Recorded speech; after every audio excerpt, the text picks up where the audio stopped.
would like to ask for 2 minutes for rebuttal. Granted. Thank you, Your Honor. I will be discussing why it was error for the court to raise the issue of qualified immunity sua sponte, and my co-counsel, Shayna Mitchell, will discuss why the respondents violated our client's Eighth Amendment rights. We ask this court to reverse the decisions from the lower court for 3 reasons.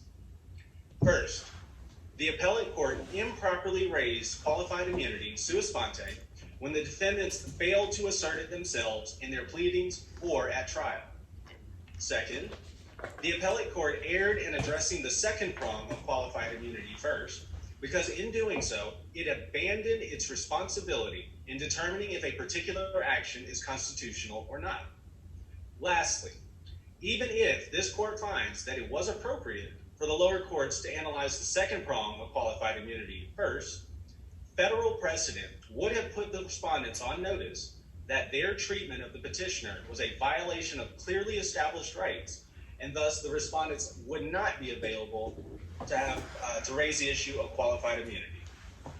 To my first point, a basic rule of civil procedure is that a party is required to raise an affirmative defense in the responsive pleadings, otherwise that defense is waived.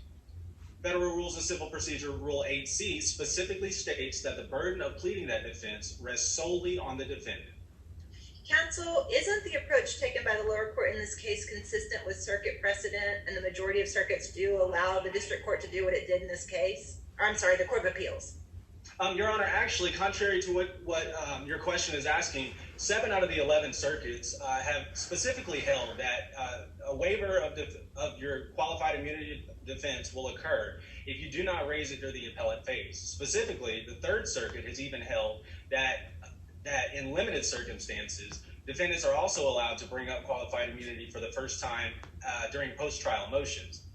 The Sixth Circuit has held that the district court did not abuse its discretion in finding waiver because the defendants had never offered an explanation for their failure to plead qualified immunity. The Fourth Circuit and Third Circuit have additionally held similar holdings.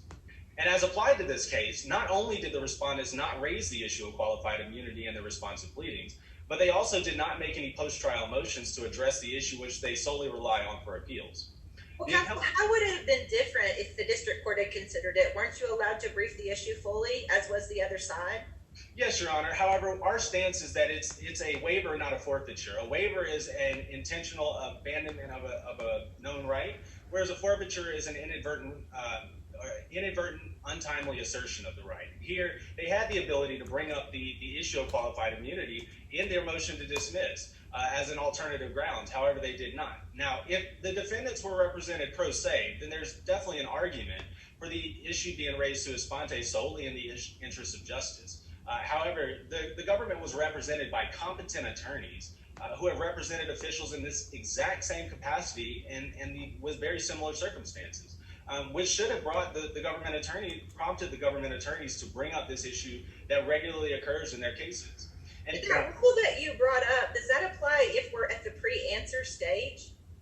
Your Honor, the courts have specifically held, the 11th Circuit specifically, has held that if you are raising a motion to dismiss, you should, and most oftentimes do, raise the defense of qualified immunity as an alternative ground. And thus, because the defendants never raised that alternative ground for affirmance, it was inappropriate for the lower courts to raise the issue of qualified immunity sua sponte. Which brings me to... So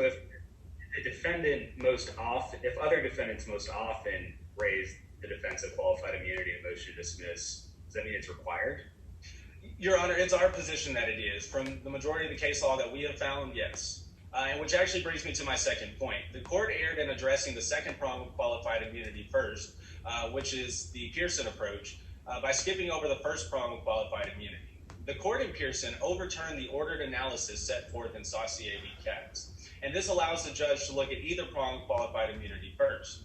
Now, the court also held in Pearson that the ordered analysis of qualified immunity set forth in Saucier is often more beneficial and promotes the development of constitutional precedent. And this is where our problem lies.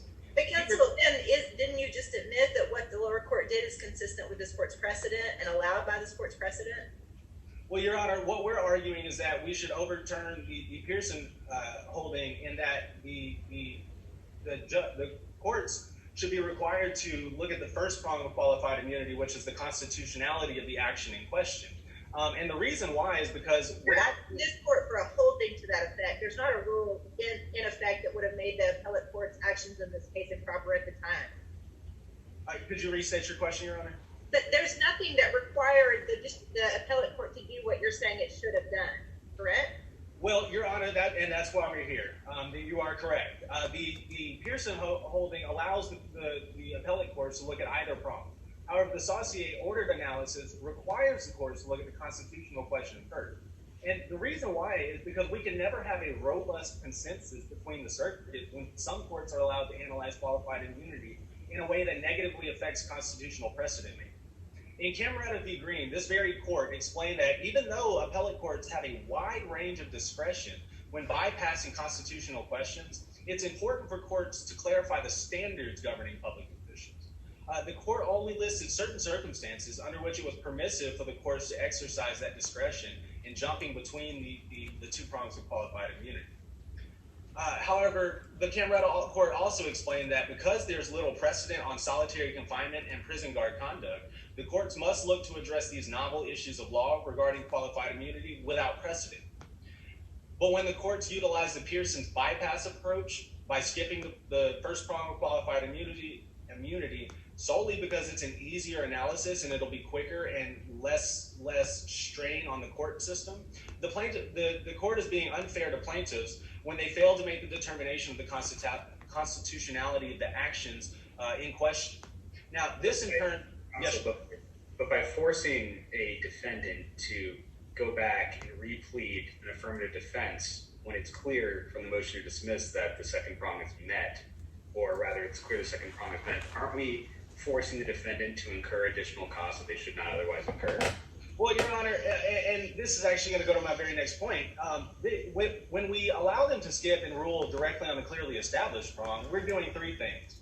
First, we're creating a constitutional spaces for that prolong the dubious government actions. In other words, we're basically telling government officials and actors that it's okay for them to do, whatever their particular infringing actions, unconstitutional actions, because they know that they'll always be able to raise qualified immunity because the courts are never addressing the issue. Unfortunately... Well, that's a little bit of an overstatement, isn't it, counsel? There are some times when a case is clearly established under precedent. Right, but Your Honor, we're dealing with a case of a prisoner's rights where we don't have any precedent. So you concede that the clearly established prong is not met in this case? Well, Your Honor, there could be an argument that it is met. However, we're stuck on the position that we should never get to that question until we answer the constitutionality of the actions in question. Because the courts have a long-standing history of avoiding constitutional questions in cases where they could make a decision upon other grounds. And this allows government actors, again, to continue their practices of infringing upon citizens' rights because they're still able to make that claim of qualified immunity.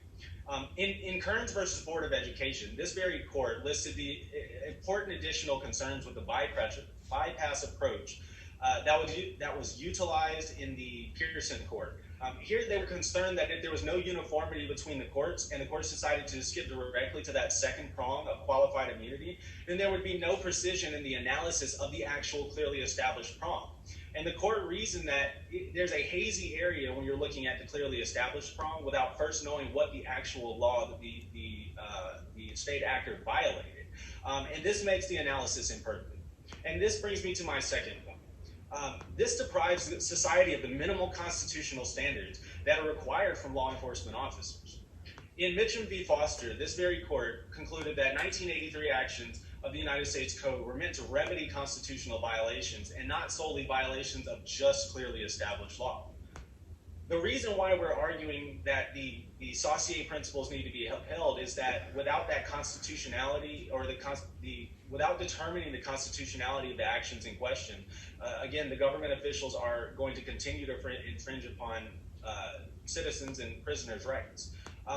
The court has separated the judges' roles into two separate halves. And the judges are supposed to listen to the parties' arguments, address them, and determine the merits. Then the second half of what the judge's role is to ensure that they are getting the most correct decisions for the cases at that moment. The court stated, or finally held, that if a judge starts looking at cases as small versus large in regards to whether or not they should address the constitutionality of the actions and questions, then there's a slippery slope that does not accomplish both halves of the task assigned to them. And to my third point, lastly, by allowing courts to skip the constitutional question, it's not holding government actors from breaking the law, because again, they can always claim the issues or claim the defense of qualified immunity. Well, counsel, are you articulating a test for clearly established? That might be your co-counsel's issue about what, assuming that we, keep both tests or keep both prongs. Are you proffering a test for what clearly established should be to this court? No, Your Honor, we're not.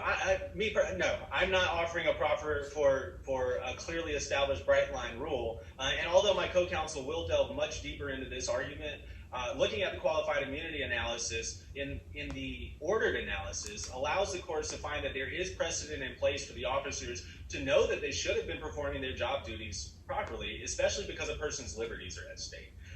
There is enough precedent for prison officials to know that they should be doing a particular action, but not enough that should require the courts to take up qualified immunity in the Pearson approach. And the purpose of qualified immunity was to create a shield for officials who are acting reasonably and in good faith. If an official knows that the courts have consistently chosen not to rule on a particular action, then that official will continue to do that action because the right itself is not clearly established, even though there's a continual violation of constitutional rights. But don't the courts recognize there can be situations where, under the well-established principles of law, even a novel fact situation could be clearly established? I mean, you're kind of acting like clearly established just never exists. Well, go ahead, Your Honor. I'm sorry. I'm done. So we're not arguing that there's not clearly established law, and that the clearly established prong won't allow the petitioner to defeat qualified immunity. What we're arguing is we're never going to get that clearly established law if the courts never analyze the constitutionality of the actions in question and continue to just skip over the constitutional question only because it's an easier analysis, and the courts will quote unquote be bogged down with a numerous amount of cases. Unfortunately, the petitioners are the ones that are getting the worst end of the stick on this. Is qualified immunity a statutory or common law doctrine? It's a statutory court created doctrine. So is this court, doesn't the doctrine of stare decisis apply with particular strength here, and shouldn't we be very slow to overturn Pearson? Your Honor, stare decisis is a very powerful tool for the courts. However, it should not be an ultimate tool for the courts. They should have to revisit precedent every once in a while to ensure that the evolution of the law and of our judicial economy is going forward. And for those particular reasons, or for the foregoing reasons, petitioners respectfully request that this court reverse the lower court decisions and find that the respondents cannot raise the issue of qualified immunity in the appellate courts sua sponte. Thank you. Thank you, counsel.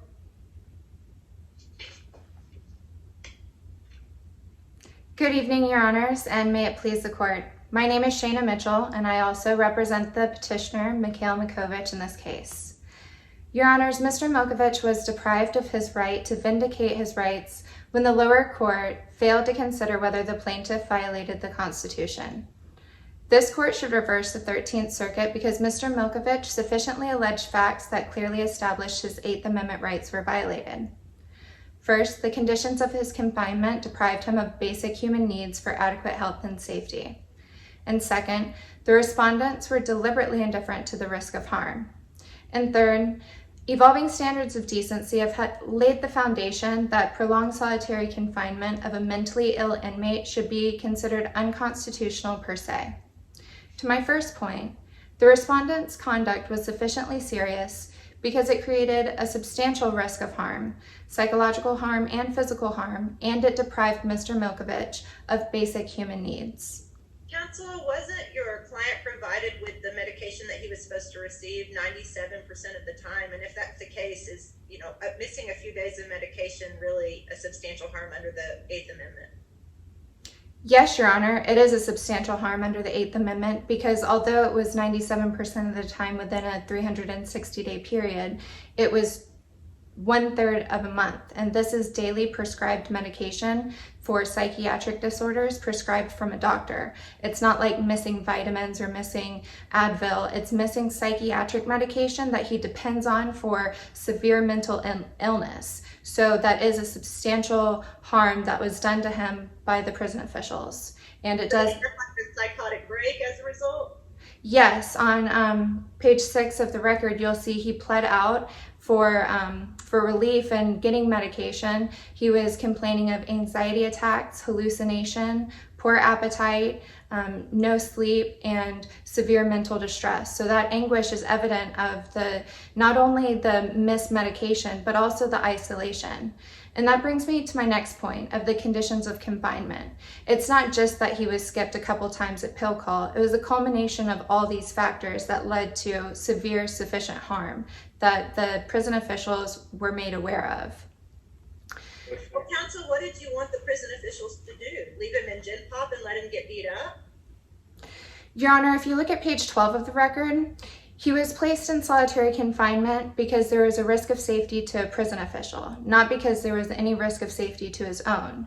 So to say that he was going to get beat up is an inaccurate assumption that we can't draw based on the facts alleged. He was placed in solitary confinement, rather administrative segregation, in a solitary confinement wing because of this incident that was maybe going to occur. However, once he was there, he was left for 360 days, a prolonged amount of time for which prison officials could have found other reasonable options. And they also didn't explain why they completely withheld his medical treatment that he was receiving on a daily basis before he was put in administrative segregation. Counsel, isn't it true that the court in Rhodes, they discuss how the Constitution doesn't necessarily require, as they quote, comfortable prison. So isn't it a little bit of a dangerous argument to put this pressure on prisons and require them to meet these circumstances when sometimes this is necessary or otherwise unavoidable? Yes, Your Honor. There is deference that needs to be given to prison officials when they're on the ground making these minute-by-minute decisions on how to run their governmental institution. However, the Constitution provides for humane conditions. So in doing so, in segregating people and balancing the safety, they need to keep in mind that they have to provide humane living conditions for those that are incarcerated. And Madrid versus Gomez, this court said that solitary confinement for those with mental illness is not permitted under the evolving standards of decency and what we consider basic human rights. Punishment should be equivalent to the crimes that are committed, and solitary confinement for someone with mental illness is like putting an asthmatic in a room where there's little air to breathe. So just because we can't see the pain, it can manifest in physical ways and amount to severe torture that is violative of the Eighth Amendment. So, counsel, are you saying that case that you just cited from this court is on all fours with this case, that we've already declared that what happened in this case is unconstitutional? Yes, Your Honor, I'm saying that what happened in this case is unconstitutional. And even if this court decides that Madrid versus Gomez isn't an exact match, in William versus Sutter, the court said that we look at a combination of factors. And it can amount to an Eighth Amendment violation if the prisoner is deprived of basic human needs. So it's not just cold food, it's not just poor lighting, it's not just limited interaction with other inmates. It's a culmination of all those factors that lead to exacerbating his already present mental illness to the point to where there's torture. And the basic human need here is not necessarily having warm food. He's not asking for a 5-star gourmet meal. He's not asking for a luxury stay. He's just asking for the basic human need of psychological stability. And this court's never put that in the list of basic human needs before. I would disagree, Your Honor. And Brown versus Plata found that mentally ill prisoners awaiting solitary confinement and their treatment, the action of the prison officials did violate the Eighth Amendment. And that case in 2011, the court further defined adequate mental health care as a basic human need. And much like Brown versus Plata, Mr. Milkovich had significant gaps in his medication. He was deprived of his daily medication he depended on, very much so for these severe mental illnesses. He was denied 2/3 or 1/3 of the time within a month. And he was denied complete visits with a doctor, which, if you have any knowledge of the side effects of being on antidepressants and these psychological drugs, there needs to be constant monitoring by a doctor to monitor suicidal thoughts and all of those extreme symptoms that come along with taking those drugs. But the prison officials, for no reason, completely denied any treatment and any doctor visits once he was placed in solitary confinement. Aren't prisons set up to monitor against self-harm anyway? So if he does develop suicidal thoughts while in solitary, isn't the prison almost the best place to monitor that? Yes, Your Honor, it's true that it's hard for an inmate to commit suicide. However, there's cases that say that the physical harm or the harm that's suffered by an inmate does not have to be physical. It can include mental anguish, and that meets the burden of the standards set forth in a 1983 deprivation of rights claim. Counsel, can you speak more to how this is different if if the defendant was placed in solitary confinement due to misconduct versus your situation, how he was placed in confinement due to reporting a possible attack on a guard? Yes, I think it's a very important difference to distinguish our case from those cases that place an inmate in solitary confinement for punitive reasons as punishment. Like you said, Mr. Milkovich was placed there as a security measure because of an impending attack on a security guard.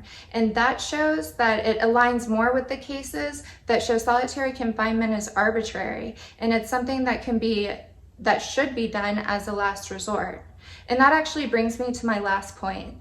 The evolving standards of decency that this court looks at in determining whether there's a violation of the 8th Amendment considers not only national and international standards of decency, also legislation that's going on within the states, and a foundation of case law. And looking at the different conditions of confinement that Mr. Milkovich was subjected to with a mental illness, we argue that it should be a blanket per se ruling that it's unconstitutional to place an inmate with severe mental illness in prolonged solitary confinement. In Trope versus Doles, this court laid out a foundation saying that we look at different factors beyond just case law. We look at, like I said, international standards of decency, national legislation, and professional findings. And all of those taking into account, there's a broad general consensus that solitary confinement for a mentally ill inmate is barbaric torture. It naturally exacerbates their illness to the point where they can't continue living as a normal person. The Constitution...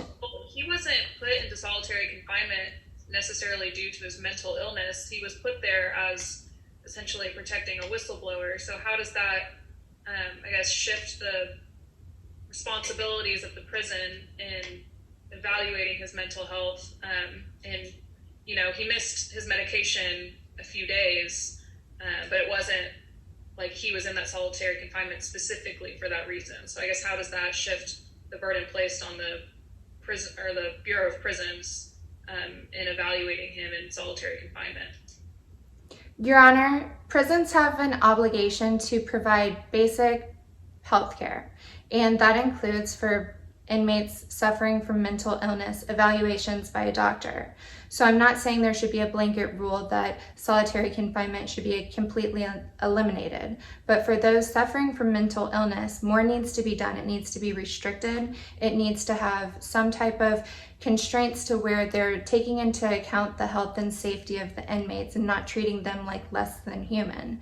So in having a mentally ill inmate in prolonged solitary confinement, a hypothetical would be to have regular doctor appointments where they're monitoring their mental health to ensure that they're not having these near suicide attempts and hallucinations and severe anxiety attacks, especially for someone in this case with a history of mental harm that they were aware of. So didn't he, I mean, sadly that he experienced these things, but weren't those already things he experienced prior to solitary confinement?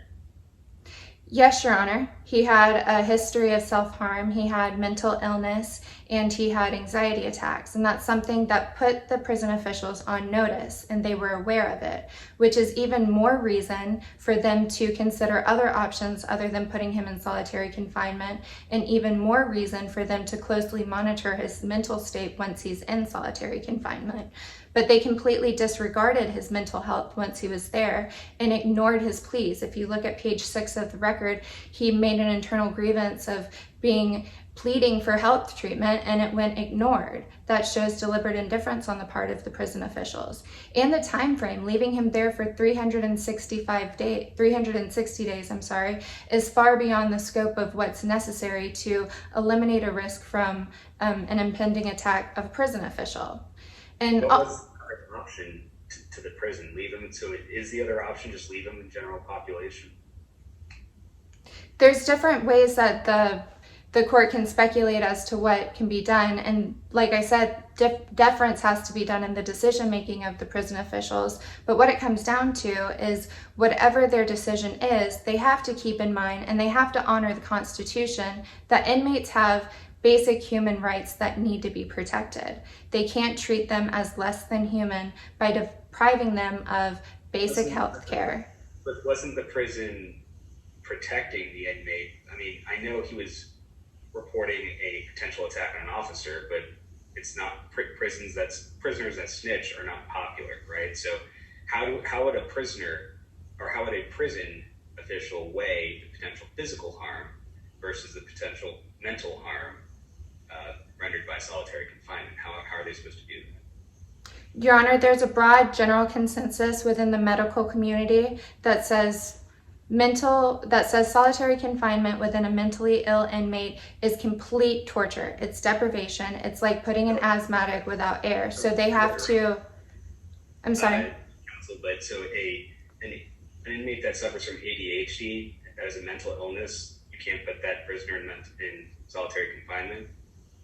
I agree. There's dangers in having a blanket policy and anyone labeled with a mental illness being prohibited from solitary confinement. That's why we need to look at what the dangers are and putting them there with the conditions of confinement raising to the level of sufficient harm that's going to cause a great risk of violating their Eighth Amendment rights. And regardless of whether or not you agree that it should be unconstitutional per se, and looking at the facts of this case, on its face, the prison officials violated Mr. Milkovich's right to be free from cruel and unusual punishment because they sufficiently harmed him and were deliberately indifferent. For those reasons, we ask that you reverse the lower court's decision and remand this case for trial. Thank you. May I proceed? Please. 3 points on rebuttal, Your Honors. According to foundational case law and the general consensus in the medical community, respondents have admitted that Brown v. Plata requires basic mental health treatment, and the complaint clearly states that our client had a mental illness. In fact, 5 of them.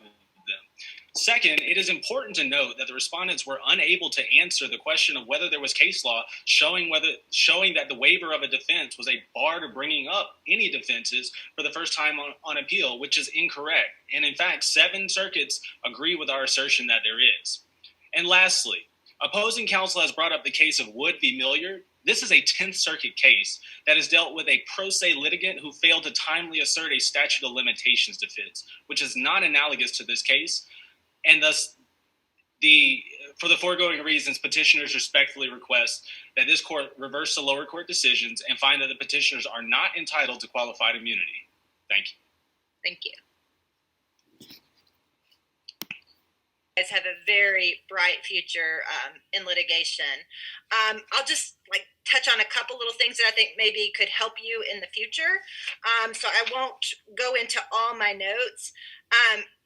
Clarence, I thought you were incredibly strong, incredibly passionate, but appropriate, which I think is really nice at the appellate level. I think the longer you went on, you got faster. So my first note was nice pace, but as you got more, I think, in your groove, you sped up. So maybe just at the top of your paper, write slow down, slow down, slow down, because I mean, you were really strong, but you never want to be saying something fantastic and we just aren't quite catching it. So I think my number one note to you would be to slow down. I think in general, you're amazing. And I thought you did a really good job. So my positives are your style is great. You seemed very prepared. And then my negative would be to slow down. Okay. All right. Either the other judges, you want to chime in with regard to Mr. Hollins?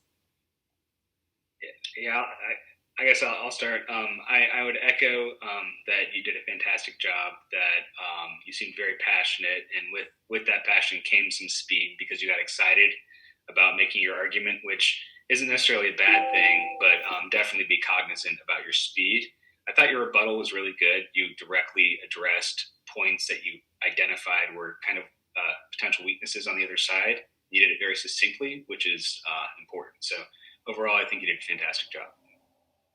And I'll add that one place I did like speed was in your citations to the record or to previous case law, whatever. Every time you had a question, you cited to something. It was very quick and very direct, and there was no lag. It seemed like you knew exactly what you were talking about. And to me, that boosted just a lot of confidence, and that you could so quickly move to whatever you were referencing, whether it was the record or case law. Okay, I'll go to Miss Mitchell. My goodness, you are cool as a cucumber. You have to have public speaking in your background, I would guess. Okay, so that is an ability I do not possess, to just never show anything on my face, to keep it. I mean, you come across as very government, which is funny because you weren't on the government side, but that's, fine. I could see a government service path for you. I think while it's fantastic to be unruffled, and that is such a great characteristic,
and so occasionally you want to change up that pace a little bit, it's like go up or down a little bit because it is really easy to listen to, but you are such a talented public speaker for sure.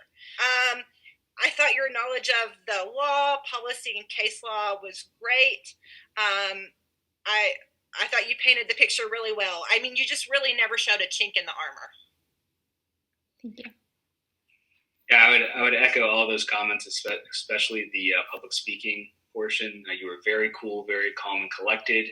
I think you answered all of our questions very effectively, and sometimes you would use that to just steer us, along your argument as opposed to having us derail you completely. The only thing that I really noticed was, I think it was like one of the last comments. It was something you said, something. It's not what you decide. Something like that. There was like a you as opposed to your honors or what the court. So just be careful with that kind of comments. They slip out all the time anyway. But that was the only I guess downside that I was able to detect. So very well done. Thank you. And I'll say I also echo everything everyone has said. There were plenty of times, probably you the most, that we were really trying to get a reaction and trying to throw you off just a little bit, but you never wavered, which was very impressive. And I think you also did your job in that when Mr. Christian got up, I was already thinking, like, wow, they've really mistreated this man, and wow, his constitutional rights were infringed, and should we be reevaluating everything? And that's the headspace, of course, that you want to put judges in for your own client. And then he, had to make his money and really advocate for his client.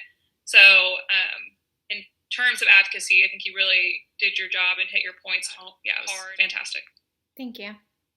Thank you. And y'all should be proud of yourselves. Y'all did great. Great job.